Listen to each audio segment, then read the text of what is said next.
Շնորհակալություն մեծարգո փոխոսնակ, հարգելի գործընկերներ։ Այսօր այս դահլիճում բազմաթիվ հարցեր հնչեցին, ես ուզում եմ դրանց բոլորին անդրադառնալ, բայց մինչ այդ ուզում եմ ասել, կներեք, անսպասելի էր տեղերով փոխվելը, շնչառությունս պիտի կարգավորեմ։ Ուզում եմ Տիկին Կյուրեղյան, շատ շնորհակալ եմ ձեր գնահատականի համար, վստահ եմ այն պայմանավորված է մեր կառուցողական քննարկումներով եւ ակտիվ մասնակցությամբ հանձնաժողովի աշխատանքներին, բայց ուզում եմ տեղեկացնել, որ ես ինքս չեմ դիմել, որ թեկնածու որպես չեմ առաջադրվել եւ այնպես չի, որ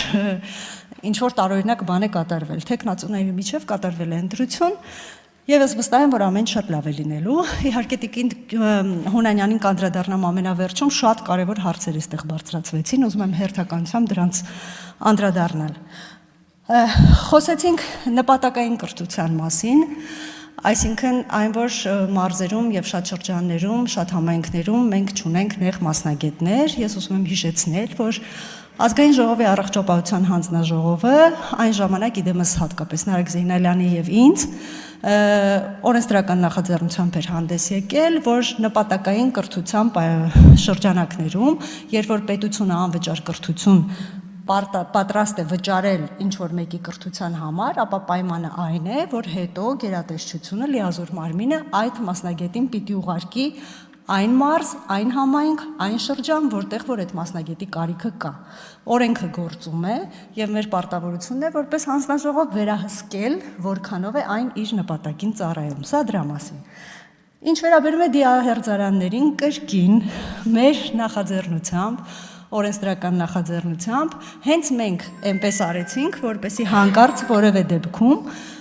ավտոտնակներում, ինչպես նախկինում էր արվում, եւ շատ անհասկանալի շինություններում դիահերձման գործընթացներ չլինեն, եւ դիահերձումները իրականացվեն բժշկական հաստատություններին կից լիցենզավորված հատուկ կառույցներում, որոնք նաև ուզում եմ շեշտել, ունեն անպայման հիստոլոգիական լաբորատորիա, որպեսզի ամեն ինչ լինի ճիշտ, որտեղ մեր կարծիքով նաև հետագա վիճակագրության համար դա շատ կարևոր է ճիշտ դիահերձումներ իրականացնելը։ Այո, այսօր կոնկրետ նշված մարզում կա խնդիր, բայց խնդիրը լուծելի է, որովհետև կառավարությունը հատկացրել է գումարներ եւ այս պահին ընթացքի մեջ է կառուցումը, որպեսզի մեր քաղաքացիները 70 կիլոմետր, ինչպես պարոն Ղազարյանը նշեց, չգնան այլ կողմ, բայց մի փոքր ժամանակ է պետք դրա համար։ Ինչ վերաբերում է օպտիմալացմանը, այո, նախագիծը կախված է իդրաֆտում, շատ նախագծեր են կախվում իդրաֆտում, որոնք կամ իրականանում են կամ ոչ, կառավարչական առումով այն ինչ որտեղ արդարացված է, բայց քաղաքացիների տեսանկյունից այն կարող է ամբողջությամբ արդարացված լինել մեկ դեպքում, եթե ներդրվի ամբողջական էլեկտրոնային համակարգ, այսինքն որպեսզի քաղաքացին տեղեկանք վերցնելու համար բուժհաստատությունից տնօրենի ստորագրությունն ու կնիքը տեղեկանքի վրա դնելու համար մի համայնքից մյուս համայնք չգնա։ Եթե այդ էլեկտրոնային ամբողջական համակարգը կներդրվի եւ կարվի ամեն ինչ էլեկտրոնային, ապա այս դեպքում արդարացված կլինի, բայց սրանք հարցեր են, որոնք մենք հանձնաժողովում պարտավոր ենք առաջիկայում անպայման քննարկել։ Պարոն Դանելյանը բարձրացրեց գների հետ կապված հարցը, պարոն Թունյանը բավականին լավ պատասխանեց եւ ուզում եմ ասել, որ առողջապահության հանձնաժողովը բազմիցս առաջարկություններով հանդես է եկել եւ դիմել է կառավարությանը, որ գոնե այն առաջին անհրաժեշտության դեղերի ներմուծման պայմանները վերանայվեն, ավելացված արժեքի հարկը եթե չհանվի, ապա առնվազն վերանայվի եւ հավելագինը հնարավորինս եթե չհանվի ամբողջությամբ, հնարավորինս նվազեցվի։ Այս առաջարկությամբ մենք տարիներ շարունակ հանդես ենք գալիս եւ կառավարությունը վերջին շրջանում համենայն դեպս այս հարցը քննարկում է, ընդհանուր առմամբ պետության բյուջեի ճիշտ կարգավորման շրջանակներում հուսով եմ, որ որոշում անպայման կընդունի եւ նաեւ կարծում եմ, որ առողջապահության ապահովագրման ներդրմանը զուգընթաց կամ նախապես այս հարցը պիտի կարգավորվի, որովհետեւ դա կարող է ազդել նաեւ առողջապահության ապահովագրման գների վրա։ Սա եւս առողջապահության հանձնաժողովի հիմնական խնդիրներից մեկն է եղել։ Եվ նաեւ այստեղ ուրիշ մի հատ հարց էլ կա, տեսեք, խոսեցիք չգրանցված դեղերի մասին, եթե չեմ սխալվում, Տիկին Խամոյանը այս հարցը բարձրացրեց, այո, մենք ունենք նման խնդիր եւ դա հերքելն ուղղակի անիմաստ է, բայց բացի իմ նշած վերոհիշյալ այս խնդիրներից, մենք նաեւ ունենք զուգահեռ ներմուծումներ, որոնք որ դաշտը ինչ որտեղ այսպես կարգավորումից դուրս են բերում, ինչու, որովհետև պաշտոնական ներկայացուցիչները դեղագործական ընկերությունների չեն վերագրանցվում, որովհետև կան զուգահեռ ներմուծումներ։ Սա ազդում է եւ գնային քաղաքականության վրա, եւ դեղերի որակի, եւ նաեւ մենք պաշտոնական ներկայացուցիչներ հնարավորինս օր-օրի քիչ ենք ունենում, եւ այս հարցն էլ միշտ եղել է առողջապահության հանձնաժողովի ուշադրության կենտրոնում, եւ այն ինչպես Այո, Հայաստանում թանկ է, ինչպես նշեցի, ավելացված արժեքի գինը, հավելագինը,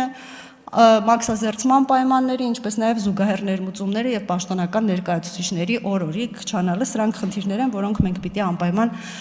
քննարկենք։ Տիկին Գյուլիանը նաև արդարացիորեն նշեց, որ այն խմբերը, որոնք նշեց Տիկին Հունանյանը, արդեն սպասարկվում են պետպատվերով, բայց այստեղ կա մի տարբերություն, Տիկին Գյուլիան, նայեք, թիրախային տարբեր խմբեր ունեն բժշկական ծառայությունների տարբեր ծավալներ։ Այս խմբերին հենց առաջին փուլով ապահովագրություն մտցնելով մենք ունիֆիկացնում ենք ծառայությունների համակարգը եւ մեծացնում ենք տրամադրվող ծառայությունների ծավալը։ Սա է պատճառը, որ թիրախային առաջին խմբում հայտնվել են հենց նրանք, բայց մենք առաջիկայում իհարկե, երբ որ օրենքը կգա ազգային ժողով, շատ մեծ խորությամբ կքննարկենք եւ ես սատարում եմ պարոն Թունյանի առաջարկությանը ունենալ առանձին հանձնաժողով, որտեղ հուսով եմ բոլորս ներգրաված կլինենք, որովհետեւ այնուամենայնիվ առողջությունը բոլորիս պահպանման խնդիրն է, ինչպես մեր, այնպես էլ մեր հարազատների։ Նաեւ պետպատվերին եմ ուզում անդրադառնալ։ Այո, չեմ պատրաստվում հերքել, մենք ունենք խնդիր։ Տարվա ինչ-որ մի հատվածից պետպատվերներին, չնայած, որ կառավարությունը մեծ ջանքեր է գործադրել եւ այդ ծավալը ու տրամադրվող գումարները շատ մեծացրել է,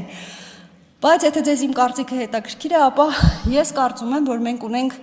հավանաբար ենթադրում եմ պլանավորման եւ կառավարման խնդիր։ Ինչու եմ ասում, մենք տարեցտարի դիմելիության աճ ենք ունենում եւ սա բնականon աճ է եւ տեսանելի։ Եթե մենք ամեն տարի հաշվարկենք դիմելիության աճի տեմպը եւ հաջորդ տարվա բյուջեում ներառենք ենթադրվող դիմելիության չափով գումարների հատկացում, ապա մենք ամենայն հավանականությամբ այս խնդիրը չենք ունենա, որովհետեւ միևնույն է, քաղաքացուն առանց ծառայությունների մատուցման ոչ մեկ չի թողնում եւ այդ ծառայությունների մատուցումը իրականություն դարձնելու համար այլ ծրագրերից բերվում են գումարներ, որոնք տրվում են պետպատվերին։ Մենք կարող ենք գնալ կամ այս ճանապարհով կամ երկրորդ լուծումն էլ ես ունեմ, որը որ երամսյակը 1 դժվարամատչելի ծառայությունների 1 շաբաթով դադարեցումն է, որովհետև մենք այս տարի ունեցանք խնդիր, որ օգոստոսի 18-ից մինչև նոյեմբերի 18-ը որոշ ծառայություններ այո կասեցվեցին պետպատվերը գումարները սպառելու պատճառով։ Եթե մենք երամսյակը 1 շաբաթով կարողանանք դրանք կասեցնել, ինչ որտեղ դրանք կդառնան կառավարելի։ Հուսով եմ, որ բոլոր հիմնական հնչած հարցերին պատասխանեցի, չնայած էլի հարցեր եղան, բայց ընթացքում կարծում եմ մենք այդ հարցերը բոլորը կարող ենք քննարկել։ Եվ քանի որ ինձ հատկացված եթերաժամը սպառվում է, ես ուզում եմ անդրադառնալ նաև Տիկին Հունանյանի թեկնածությանը։ Տեսեք, հաշվի առնելով Տիկին Հունանյանի մարդկային որակները, պարտաճանաչությունը, պայքարելու կարողությունը եւ արդարամտությունը, ես կարծում եմ, որ մենք ունենալու ենք հրաշալի հանձնաժողով, որը միշտ աչքի է ընկել առատագույն, ամենաառաջատար քանակով եւ որակով առողջապահական օրենսդրական նախագծերով, քննարկումներով, ինչ աշխատանքային քննարկումներով, այո, ինչ չու ոչ նաև ճանաչողական այցերով, որոնք որ առողջապահության հանձնաժողովի բոլոր անդամներին զինել են բավականին լուրջ գիտելիքներով, եւ ես շատ եմ կարևորում առողջապահության հանձնաժողովը, որովհետեւ խորհրդարանական երկրում խորհրդարանի առողջապահության հանձնաժողովը թերևս այս համակարգի ամենակարևորն է, որպես վերահսկող, որպես բալանսավորող, որպես փոխզսպող եւ վայր, որտեղ որ քաղաքական եւ նաեւ մասնագիտական որոշումներ են կայանում։ Տիկին Հունանյանը մենակ չէ, այնտեղ առողջապահության հանձնաժողովի շատ ակտիվ եւ շատ սրտացավ անդամ ունենք իդեմս Տիկին Գյուրեխյանի,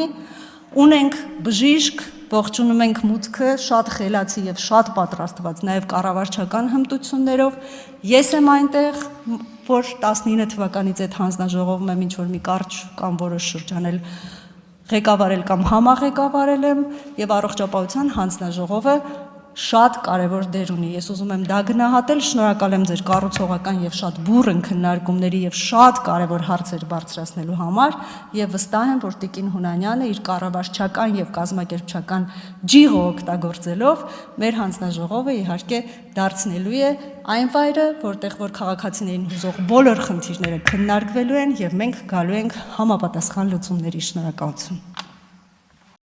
Չմոռանաք հավանել տեսանյութը եւ բաժանորդագրվել Civic AM-ի YouTube-յան էջին։